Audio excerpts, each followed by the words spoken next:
Kia ora, greetings, g'day and hello. Welcome to the SAS Reality Check.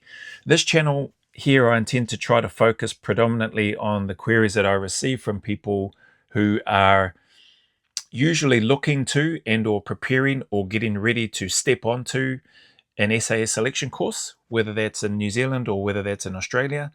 And I try to provide answers to their queries, their emails, their questions, whatever they throw at me, to just give my take and perspective in the hopes that maybe it helps answer some of their questions or concerns that some of them have, and or maybe it just scratches that itch for a few people that might just be curious about some of the ins and outs in and around selection. So if you're here for that sort of content, if that's why you've come along, and or if you've got questions, feel free to either whack them in the comments or send me a direct message. You'll find my email in the description or about part of the channel, and and you can send through a message there. So most people either contact me through Instagram on direct messages. They'll either send me or they'll send me an email, or they'll put down comments in some of the other videos. So anyway, let's jump into this one. First one I've got here, I'm not going to give the person's name. They've been kind enough to follow and support me for a little while, I guess. I don't actually know how long. But they've got here, "Hey Joe, I'm just reaching out for a bit of guidance. I step off on selection, and I won't say when. I've been training consistently/religiously for about 12 months. It's been at the forefront of my daily thoughts and actions non-stop since the beginning of the journey." Okay, cool. "With these left, I'm feeling a high level of anxiety and anticipation." So they've just mentioned how much time before selection kicks off for them. "I'm feeling a high level of anxiety and anticipation. I have the feeling I just want to be there and get started. I've got all the things going on inside my head, like, have I done enough? Or what if I get injured? Or I just don't have it in me. I know I'm overthinking, and I think that's because it genuinely means the world to me. So much is riding on this for me, my family, and my life. I know I'm willing to die out there, but the uncontrollables worry me. Appreciate it." And he signs off with his name.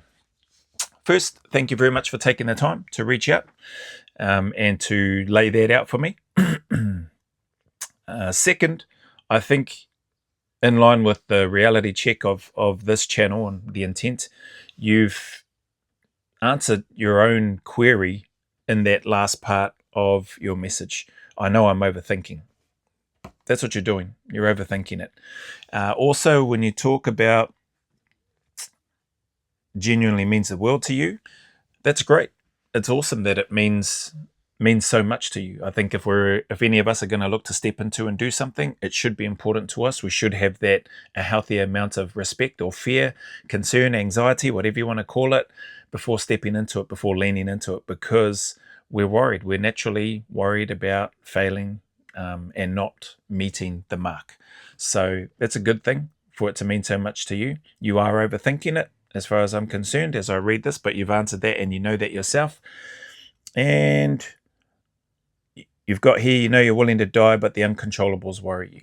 Okay, so my take from a reality check perspective, and specifically to the uncontrollables, and then I'll try to wrap this up.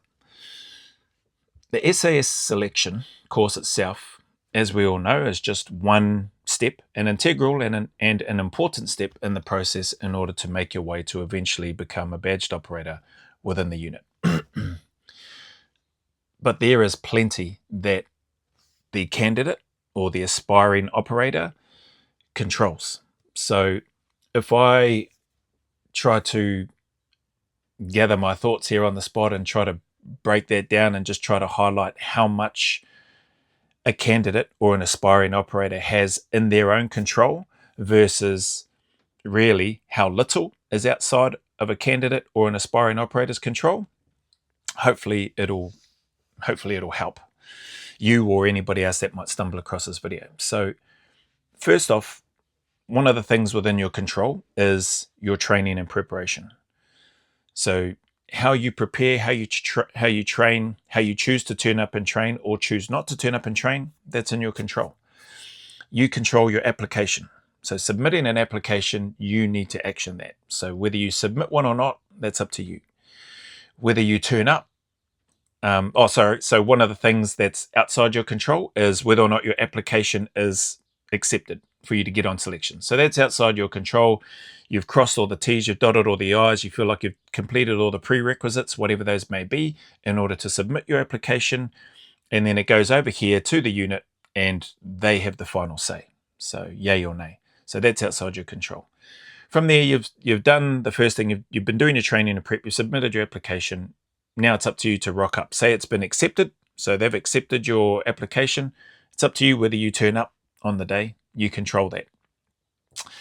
It's up to you from then on that hopefully your training and preparation, which you did way back when, has been sufficient enough that you complete all the required tasks within the timeframes, minimum reps, times, distances, etc., to the minimum standard, or better, exceeding that minimum standard. So that's on you. That's within your control. That's not outside of your control. That's not up to the directing staff. So if you pass anything, even if it's 1 second within the time, that's a pass.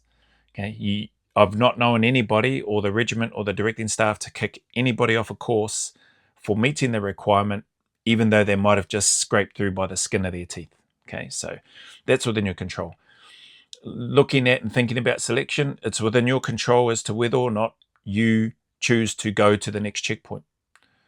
That's all within your control. It's up to you in terms of, I'll just keep using the same hand, it's up to you in terms of how often or how regularly you choose to rest or not rest. That's up to you. That's in your control.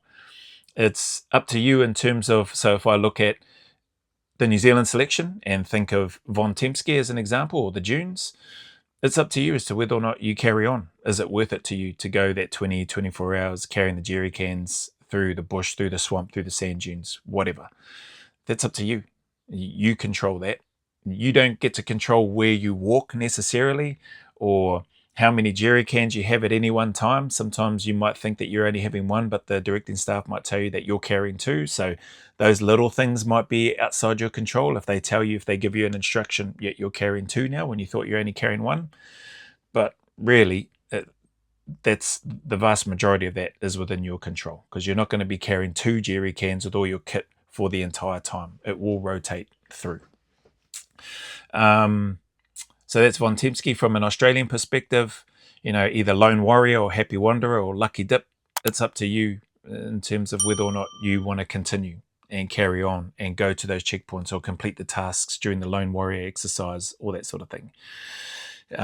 It's up to you whether you want to complete the 60 clicker if you make it that far and you get to the end.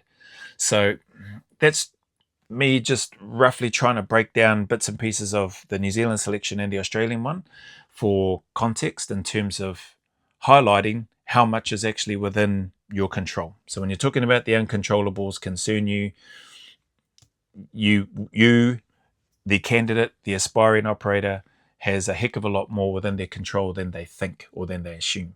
So aside from your application, aside from time to time being told to do this or carry this, and then the last one, which is outside your control, is if at the end you're still there at the end of selection and you complete all the requirements and you're there at the end and you get a bit of a handshake and a well done for completing selection. The third and the last part, in my opinion, that's outside your control is whether or not you get selected for the cycle of training or for further training. So 3 things versus a whole bunch of things that I just went through with regards to what's uncontrollable or what's perceived as being uncontrollable.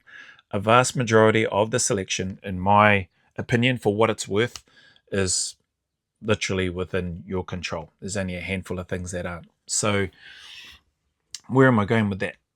With regards to your query about the uncontrollables concerning you, you need to somehow get rid of that out of your head, dump that and go, well, actually, I control the vast majority of my destiny with regards to making it into the SAS, or not making it, making it into the SAS, but more so in this case, completing the SAS selection, which is the first step for NZ and or Australian selection, as far as the process goes. So you control your destiny with regards to that, much more than you think.